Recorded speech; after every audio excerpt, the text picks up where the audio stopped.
wanted me to connect with you. So I had my PA schedule a call. So tell me, with human rights all over the world, we are definitely having a resurgency of problems, but not help. Right. Absolutely. Well, when it comes to human rights, I mean, the Global Diplomatic Council and the International Commission of Diplomacy and Global Affairs is definitely quite involved, quite engaged. We work on a number of high profile cases because we are accredited to and work with the ICC as well in The Hague. In fact, it's literally right in my backyard, actually, in The Hague. So we are well, established and connected with the ICC and the ICJ. And yes, I completely agree that, when it comes to human rights, there's a lot of, debate and organizations and there's a lot of advocacy, but there's very little action. And I really think that, working with the United Nations, working with all the institutions, I certainly think it is important to find ways and means and opportunities to bring human rights more to the forefront and have a clear and better understanding, but also call to action instead of just dwelling into the rhetoric, So I think there's a lot to be done. Now, do you work, in human rights, or? I do.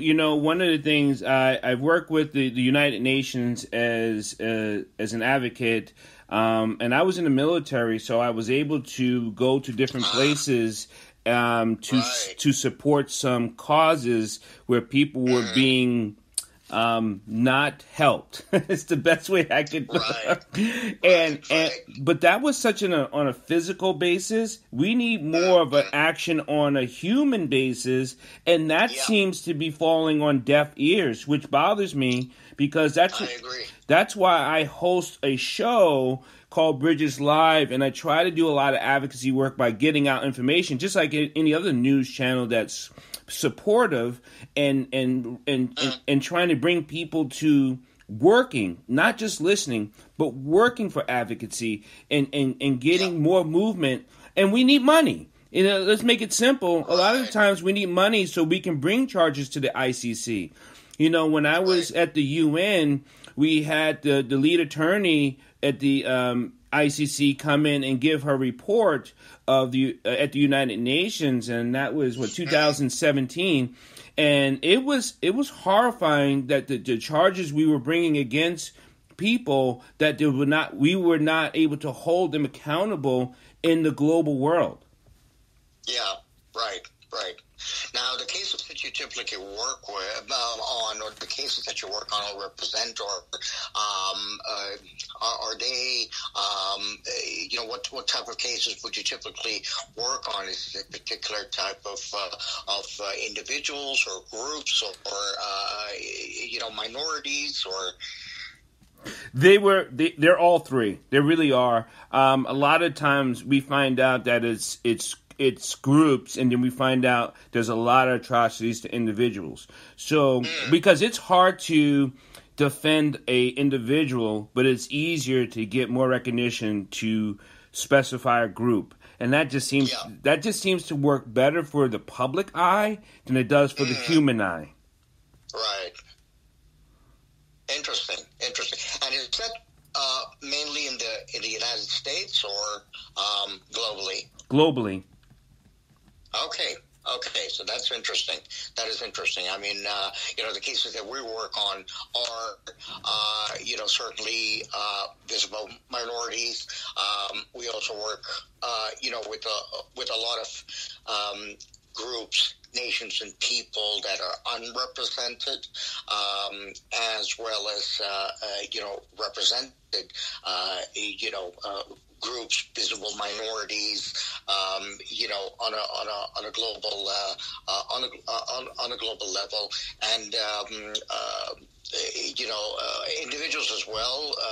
It just depends on the case and case study that is brought forward as well, and it could be we've dealt with leaders, with all kinds that come our way. So the representation that we engage in are often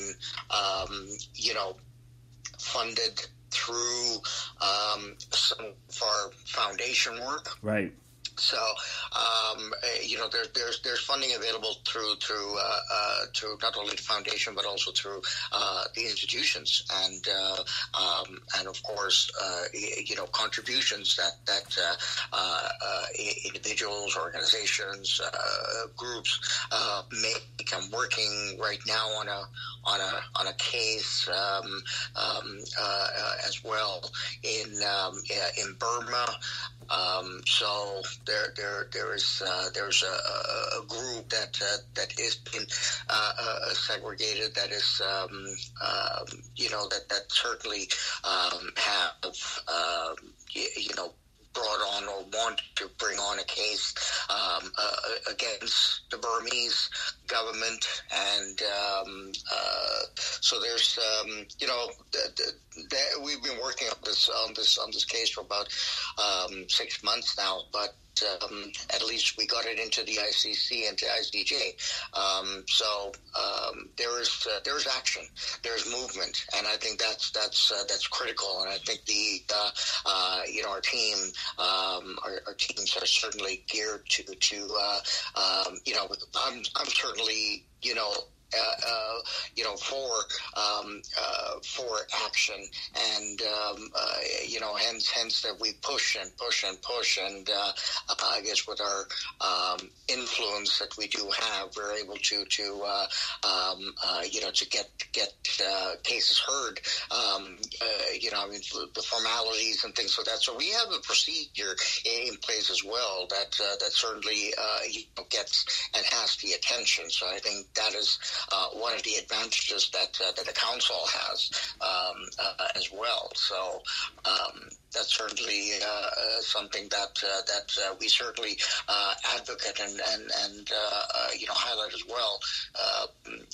So hence that we have quite a we've established quite a reputation in terms of getting cases heard, but also the fact that we have speaking time both at the ICC, ICJ, as well as on an institution level. So at the European Union, at the Parliament, at the Commission, the United Nations, UNESCO,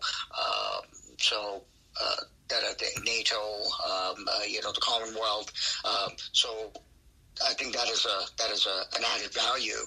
I think it's we've grown the coalitions, over the years, and I guess with my, because of my primary responsibilities, at the institution level, it certainly helps to engage a bit more swiftly. And I'm so glad I'm able to work with the Global Diplomatic Council, just to spread the information, because a lot of times in the United States, the truth is, people in the United States don't care. They don't care about global issues. They may singly care, but collectively they just don't care. And what you hear from the people in the United States is that we have our own problems, we have our own local problems, we have our own, but our problems are started globally, because people don't realize that there is a correlation to the things that's happening in Burma happens in Alabama. Things that happen in Bangladesh happens in Chicago. And if it doesn't get worked out on an international court, it will filter to our United States court. Absolutely. I completely concur, and I really agree. I think this is the problem when it comes to domestic issues that are in correlation with international issues. And I think I agree. This is the fundamental problem, that everything is from within and don't see anything outside of their own realm of things, and I think I certainly think it comes from the lack of education on global affairs. I think it's a lack of understanding of human values outside of the realms of their own kind of bubble, their own issues and things like that. So I think there's a variety of reasons for that. But I do think that there is vast room, to change that narrative and to change the thought process, where we are able to make people understand that there are bigger problems around the world that affect everybody in the world. Look, we're dealing with a pandemic right now. We're dealing with God knows what. We're dealing with, everybody dealing with something on some level, and everybody is inflicted with so much of disheartening and pain and suffering and dismay, and I think the whole world is turned upside down right now, where people just don't know where they stand, and just don't see things in a there's no parity, and I think also because the world is so polarized and divided, and it comes from all our world leaders that have an influence, that have an impact, and so I think there is room to grow, room to heal, room to educate, but we need to create the opportunities are there, but we just need to, bring them, to the attention of people, and not to scare people off, but I think more to engage. And I think that's what we're missing, and that's what I've been missing, is that you just touched on a very important area, which I think is that human side. You know what I mean? I think that human there's a natural human behavior, but I think there's also a natural human reaction to things. And I think even when it comes to diplomacy and dealing with things, I think we lack and we miss that human aspect, and that's something that I'm a great proponent of, at least in the sense where I think we need to bring this back.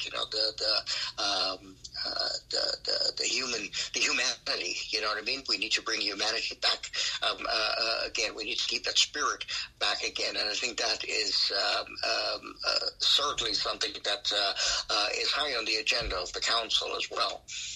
And I'm glad to, be a part of that, because it is in that human agenda that if we don't bring people to what is felt within themselves about what they either do feel or what they don't feel. Because the question is do you feel? And if the answer is yes, great. But if you don't feel, the question is, what's the reason why? And some of the times, some of the reasons why is because they have their own trauma. And because so many people are traumatized by their own personal ego, that they have a hard time seeing others in love and compassion. Yep, I agree. Now, Dr. Paul, are you a psychologist, or what is your background? Yes, I do a lot of mental health work. I have 3 PhDs, so the work I do is I'm a naturopathic doctor, and I do metaphysics and physics, and then natural health, and then and I'm a neuroscience psychologist also. So I work with the brain and how the brain's chemistry is developed by how the biology and the cellular biology of the brain. Yeah. I'm a psychologist myself. So, yeah, so that's how you got into the council and working. So on the legal side,